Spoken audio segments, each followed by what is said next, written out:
Hello again. Welcome back. It seems to be IPO season all the time right now. One that just came out this week is Amwell, which stands for American Well. What is Amwell? It is a telehealth company, essentially a competitor to Teladoc. I've previously talked to you about Teladoc, and I am fond of Teladoc and own some of their stock. Why would I be talking to you today about Amwell, essentially a competitor for them?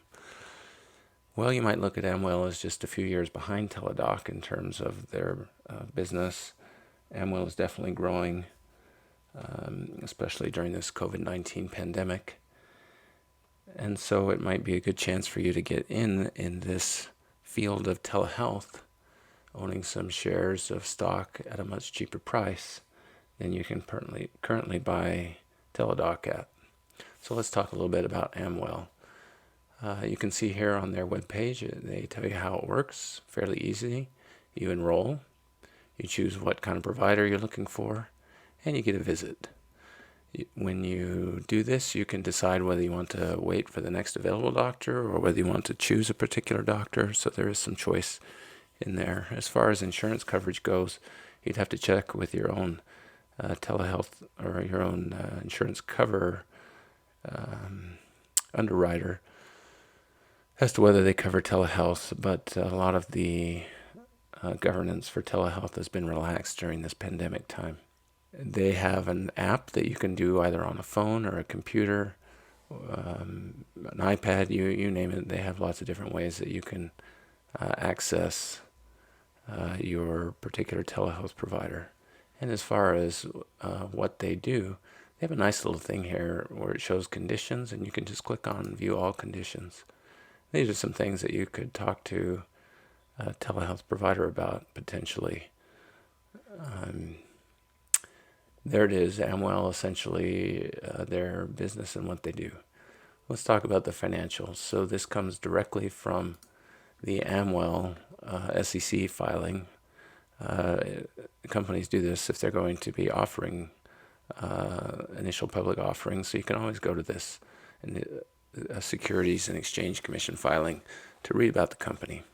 First of all, let's talk about how this company makes money. So you can see here I've highlighted this paragraph. We've experienced significant growth since our inception. We derive our revenue from multiple stakeholders, including health systems, health plans, government clients, and healthcare innovators. We monetize the value of our platform and services in the form of recurring platform subscription fees, usage-based clinical fees, and related hardware. And then this is important, I think. 84% of our revenue was on a recurring basis. These are people who are using this system repeatedly and paying Amwell money to do it. Let's talk about how their usage is going. So one way to see some of their growth is to see the total active providers that they have. You can see that in June of 2019, they had 6,000. Fast forward to March of 2024, and you can see it went to 24,000, next month 47,000, then 54,000, and 57,000. Obviously, a lot of this had to do with the pandemic. Here is one thing, though, that I find very interesting in terms of their capacity. They say, in spite of the average daily visits, April 2020 at 10 times the volume and number of active providers delivering care at 9 times, in both cases versus April 19, average wait times remained under 10 minutes. So their volume was way up 10 times. And the number of providers providing care was 9 times. And yet they managed to keep the wait times the same, under 10 minutes. I think that speaks to their capacity on their network. All right, I showed you how the number of providers using this system has increased. Let's talk about the number of patients, how that's going. So you can see June of 2019, 78,000 visits. Fast forward to start of pandemic, 436,000. They got to a high, you can see here, of 912,000. And then, it's scaled back a little bit, but 540,000. You're still talking about roughly 7 times what they were back in June of 2019 in terms of the number of monthly visits. Let's talk about how their stock will go. So the IPO shares are being called their Class A shares. Those are the ones that are available to the public. You may have read that Google recently made a deal with Amwell for Amwell to use Google's cloud system to be able to run their telehealth internet visits. Google then will get what they're calling Class C shares. It will be worth $100 million of Class C shares. What are the Class B shares? Well, those belong to the company's founders. And it states specifically that those Class B shares will always own at least 51% of the company. So those two founders will always have that, unless, of course, they want to sell their own shares. Let's talk about what the company thinks are risks of owning their stock. The telehealth market is immature. It's obviously not well developed, and it could always develop slower than expected. It certainly has had a boom during the time of a pandemic, but how sustainable will that be should or when or if our pandemic ever ends? As is the case with lots of growing, relatively new companies, they have a history of losses. They haven't turned a profit yet. I don't know how important that is. I think that's something for you to do your homework on, but just realize that that's the case with this company, as it is with Teladoc. And also understand that the technology can rapidly change, and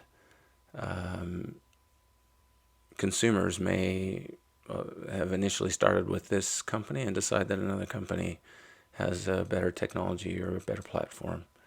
Another thing that you need to think about is the impact of recent healthcare legislation. I mentioned earlier that the governance for telehealth was relaxed during this pandemic time. Who knows how that will change, or will it change when we get past this pandemic? One thing that the company points out is that relative to their Medicare, they point out how Medicare reimbursement has changed during this time, how some of these regulatory things have been changed, including changing it so that fee-for-service Medicare, which used to only be able to be performed or confined to rural clinical facilities, can instead be performed at patient homes.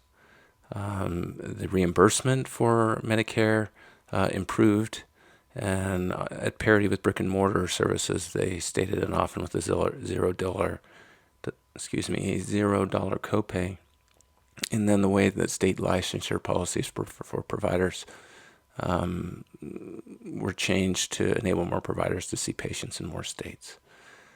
Who knows how this will or will not continue when the pandemic is over? That certainly could affect their business. Lastly, let's just talk about some of the financials. So these numbers are in thousands. So you can just move the decimal, the comma, essentially 3 places. So you're looking at 113, almost 114 million is what they did at the end of 2018 for revenue. That went up to 148 million. If we're looking at the 6 months ending June 30th, comparing 2019 and 2020, you're looking at 69 million during those first 6 months of 2019 versus 122 million versus the 6 months that just ended on June 30th of this year. Again, really nice to see revenue increasing like that. Obviously, they were growing even before the pandemic. If we look back at 2018 and 2019 numbers, that still is significant growth. But you can see here we're getting close to 100% growth comparing year over year, 2019 to 2020. So that's their revenue. That's how much money they're taking in. Now, what that doesn't show is what their overall profit or loss is. So then we start looking at the cost of doing business. You can see that this number is a negative. They're losing $113 million over the first 6 months compared to $44 million. That's a lot of money, a lot of money. Again, they're a growing company. When will they ever turn a profit? That's a good question. They may never turn a profit, but we would hope that they would. Now, just as a comparison, I mentioned earlier that this might be Teladoc at a much earlier stage. So let's just compare these. So Teladoc filed to go public in 2016. So here is their financial statement for 2015. You can see that would be the year before they went public. So this was filed in March 2016, I believe.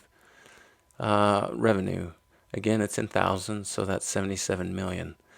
You can see that Teladoc was doing less business than Amwell currently is when they filed to go public. You can see how Teladoc was growing as well. So 2013, roughly $20 million of revenue. 2014, 43 million, and then 77 million. You can also see how much money Teladoc was losing along the way as well. If we go to net loss, you can see their losses were piling up as well, 6 million up to 58 million. If we look at Teladoc now, here's their latest financial statement sent to the SEC. You can see that the revenue is 553 million, so 4 times the amount roughly of Amwell. And you can see how they continued to grow. 2017 they went up to 233, and then not quite double, but to 417 the following year. So again, you can get a rough idea of how these two companies are growing. They're similar, I think. I think they're similar. Where Teladoc is starting to do much better now is in terms of their net losses. Their net losses are going down.